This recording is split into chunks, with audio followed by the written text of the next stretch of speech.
contemplating the Quran. So again, as a convert, when I came across the Quran first and started to read it, at first actually I was listening to it on YouTube in English, in my own language, and immediately I could feel the resonance of truth within it, the power of the energy of it. It's very difficult to describe, but it was an absolute homecoming within it. And then obviously as I listened more and learned more, it deepened more within me. And I very, very, very quickly, within, a matter of minutes, my heart knew that it was the truth. It was the truth. It was the truth. This is my knowing, of course, as a convert, my opinion, my feelings. It does not have to resonate with other people, but I know it. And then when it took a while before I could buy one. So the first time I went to Mecca, Medina, I ended up buying it was not the full Quran, but an interpretation book of the Quran at first. That was my first smaller one. I couldn't find the one I was looking for in English at first. It was actually in Morocco, in Casablanca, in a library. It was a French library, in case anybody's down there in Casablanca. And they were selling a copy of the Holy Quran, English and Arabic translation, and it was big. A nice big one. So I needed this because it makes it much easier for me to read, to learn, and as well when you have both translations. So I was so excited when I got it. And when I picked it up and held it, and the vibration, it's the vibration. It's like if I could never read it and if I didn't understand any language, hold it to my heart and I could feel the vibration. And as I've said in other videos, the truth has a very specific vibration. It has a very specific vibration and a very specific power. And it is something that you just know. When you know, you know. And that's really it. And I could sit with it, and if I ever felt emotional or sad or unhappy or lost or whatever it is, all I've got to do is hold it to my heart. Even if I don't read it, holding it there is the healing of it. So a lot of the time the Quran, like verses, surahs, there's surah, there's juz, there's different aspects to the Quran, and they are used to heal people in Islam. They're used for healing purposes. That's why a lot of people play the Quran all the time as well. It's used for healing. Obviously, God willing, it's used for ruqya, used for self-ruqya, used for ruqya on other people. It's used for soothing, for healing, for everything. You will find the answers there, and it can be used as a healing tool, because obviously it's the word of the One. It's the word of the Creator, the word of Allah, so how could it not be? The one who created all, so there is an answer as well for everything. So the way of life, the way of being, foods, drinks, what to do, what not to do. Also the sunnah, separate to that, the sunnah of the Prophet Muhammad that was recorded in the Hadith. They would outline, they will come together to outline more so the way of life. But the Quran is very specific, and I think it would take, to try and understand it.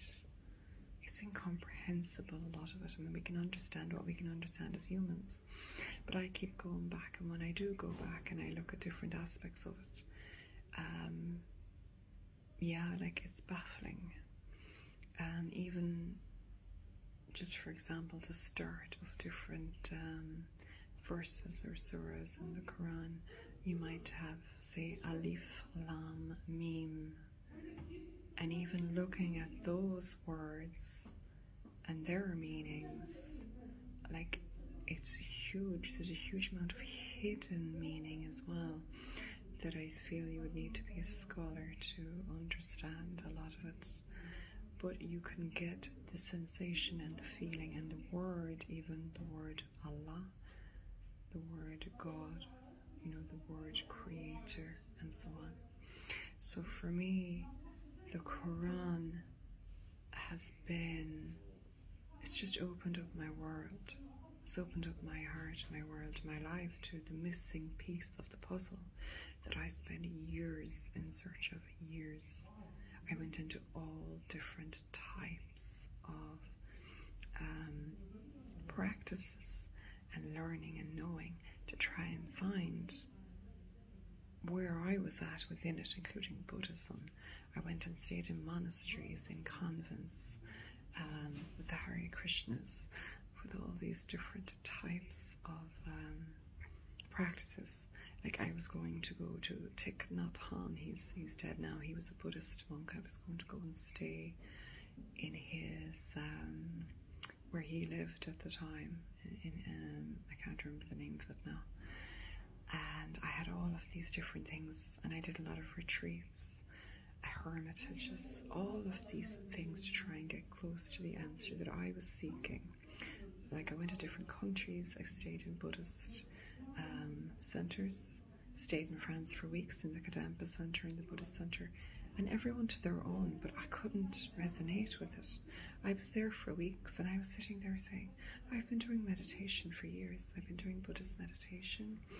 I've been doing Vipassana. I had gone on loads of different retreats, and I was sitting in the center saying, why do I feel like I shouldn't be here? What is wrong? Why is it not resonating? So that was a huge eye-opener and a heart-opener, and I was like, oh, I shouldn't be here. It's not me. I was not who I thought I was in my mind. So I found that fascinating. Then I went to the Hare Krishnas and I stayed with them. I didn't last long there either. I was like, no, I'm definitely not meant to be here. Like that, the Catholic, my original religion is Catholic, Roman Catholic, and I went down to stay in monasteries with the monks in Waterford and in Sligo with the hermitages. I stayed with the Friends of Carmel, because everyone is to their own, and a lot of people will resonate with all of these other things, but I'm just trying to outline all of the different practices and places that I've been before I came to Islam, before I found the Quran. So it's not like I just woke up one morning, someone handed me the Quran, and I said, oh, this must be the answer. No. I was 20 years, maybe more even, on the search in my heart, saying, I know I have a purpose, I know there's something, I don't know what it is. I want, I had the relationship with my Creator had already begun. I was already working, and praying and asking and learning and so on, and to deepen. But that brought me the answer. So the answer was the Quran. For me, the Holy Quran.